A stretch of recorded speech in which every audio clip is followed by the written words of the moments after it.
Dalawang dice pa mga katrops. Pero yung dulo, yung nandito is tapos na. Yung nandito na lang sa gitna,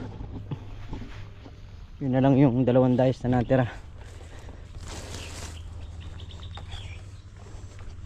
Ito. Ito yung magkatabi. So yan na lang. Ito na lang, saka ito. At tapos na lahat ng ating damuhin. So tirahin ko na to. Mamaya tirahin pa ng dayo para mayari ko na. Sa ganon, matulungan natin silang maggambol o magbaon ng ano, ng tulos. Let's go. Ayan, tapos na. Ay, tapos na yung ating dinagras cutter. Ayan. So isang trabaho na naman ang natapos.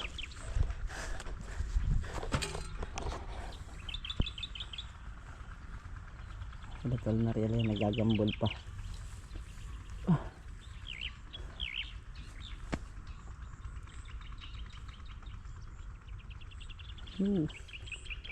Ito na lang yung ano, walang mga tulos.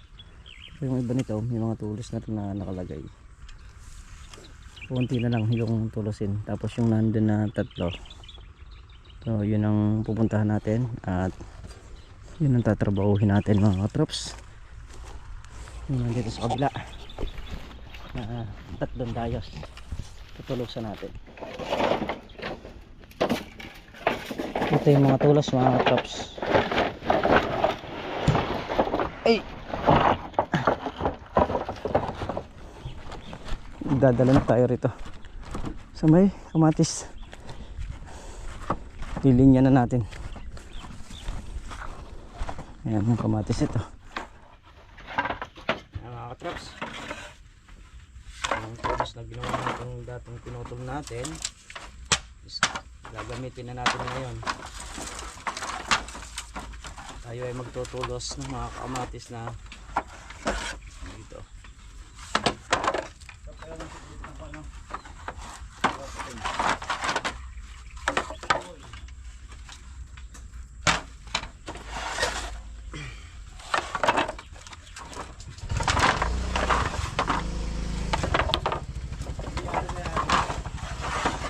Ha? Oh yata.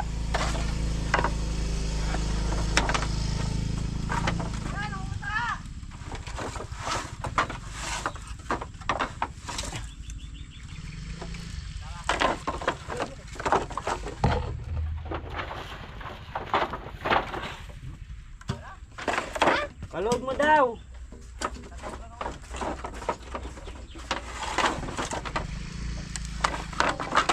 Luna ko na yung ano, yung mga walang butas.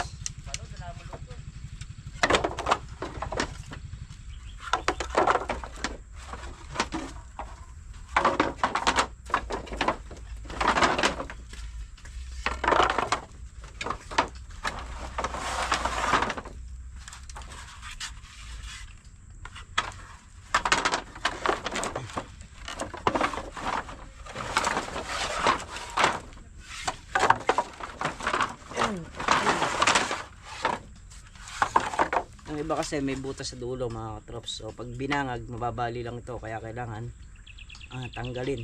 So, nakapag-testing na tayo kaya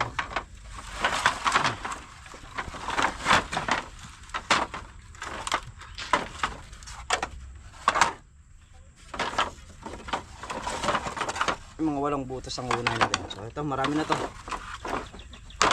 Ay! Baka di na natin madala. Kakalat ko muna to mga katrops.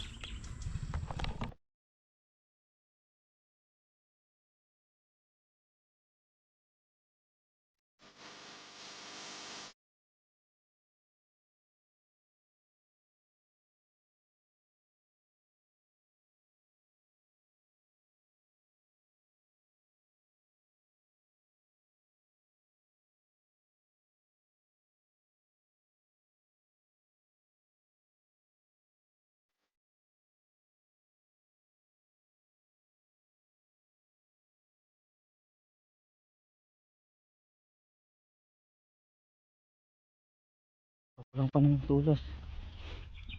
Apat na tulos po tong isang diretso na to. Yan. Ito may mga tulos na rin. Mga 12 tulos na lang. Ito taga-Tagalawan na to eh. So ibabaon ko muna tong nandito. Kakangalay din sa kamay yung pagpukpok. Kailangan matatag talaga yung tulos. Nalay.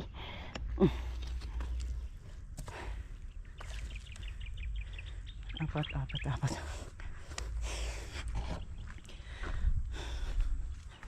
12, 13, 14. Yan, 14 tulos pa. 14 pieces pa na tulos. Yung mga sili hindi naman tutulusan yan, yung mga kamatis lang.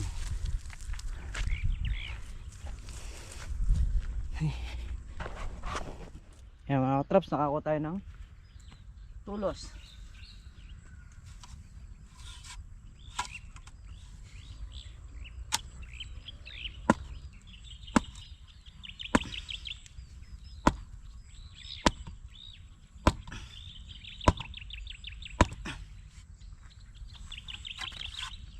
Kulang pa tayo noon sa 2, 4, 5 tulos pa.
Ayun, 2 dayas mga traps, tapos na.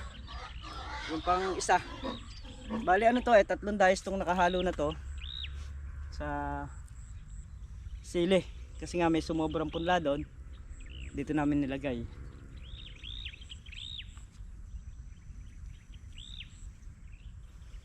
Pa tayo ulit ng 5 para yung isang dayas doon sumadsad na rin, mayari na. So yan mga katraps, bali tuloy-tuloy yung paggagambol nila habang tayo nagtutulos. Yan. So yung iba gumagawa sa balag. Kaya kanya-kanya nga kaming trabaho kung hindi nyo man kami makita sa vlog nila. So kasi ano halimbawa gumagawa ako rito, so dito ako magbibideo.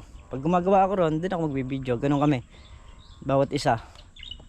Kung minsan naman pagka nagkakasabay kami, pwede naman kami magbibideo parehas. Yan, ito pa yung mga tulos natin. So dun sa gitna, may kulang pa tayong tulos. So ipapahinga ko lang yung aking braso gawa ng ngalay. Dahil yung nandito, pinukpok lang natin. Yung nandun kasi bareta yung ginagamit natin. So ito, maliliit lang yung tulos niya, hindi kagaya nung mahaba talaga. Ere lang siya oh. Yan. So ayan lang siya, ganyan lang siya kataas. Kaya pinupukpok lang natin dito.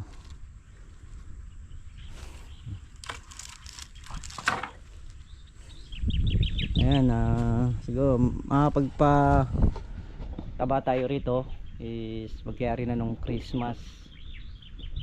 Anong bukas siguro, gambol uli. O bukas marami pa naman trabaho eh. Hindi naman din mayayari ngayon.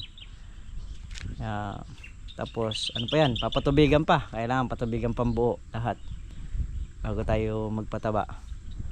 At yung pataba na yon nagagamitin natin,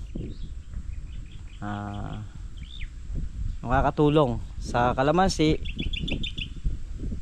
sa pagginhawa niya. Kasi so sa mga hindi nakakaalam, to pakita ko sa inyo isang tip to mga katrops. Pagka ganyang bata ang kalamansi at tinatabaan mo yan, hanap tayo ng ano, ito. Pagka pinatabaan yan mga katrops, malalaglag yung bunga na yan. Ayan. So ayan, nakapult na naman kayo ng trivia. Kailangan natin ilaglag yan sa kapal nung bulaklak niya, sa kapal nung inilabas niyang bunga. Hindi kaya ng puno na kargahin yan. So hindi naman natin pwedeng sprayan yan kasi magtutuloy yan, bubuuin niya yan. Malalagas naman yung ating mga kalamansi, yung mga sanga. Kaya ganong, di rin basta-basta yung pagpapataba sa kalamansi. Timing talaga. So gagawin natin yan pagka yung kaya na ng puno at nagpapabunga na tayo. Gagawin natin yan dire-diretsong pabunga. So matapat siya sa mababa, matapat siya sa mahal, basta dire-diretso tayo. O yung itong mga ganito kalaki, hindi na kaya naglagay ng patabayan. Ayan yung ganyang kalaking bunga. Ang kaya lang yan laglagin is ito. Yan, malalaglag pa yan. Ayan, yung mga yan, malalaglag pa yan mga katrops. So yan yung isang kaalaman ko sa kalamansi na i-share ko sa inyo. At kailangan gagamitin yung klase ng pataba is alam nyo rin kung ano yung patabang gagamitin na para malaglag. So baka si sir alam niya, tatanong tayo sa kanya. So yun nga mga katrops, at dito na tayo sa bahay. So magpapatubig siguro tayo mga ilang days pa dun sa ano, sa kalamansi. So ayan, syempre nagpapasalamat po ako sa inyong lahat sa walang sawang suporta nyo, sa pagmamahal nyo sa channel namin. Ayan, maraming salamat po, and advance Merry Christmas po sa lahat. Ingat po ang lahat mga katrops, and thank you po ng marami sa lahat-lahat. Ayan, bye bye po.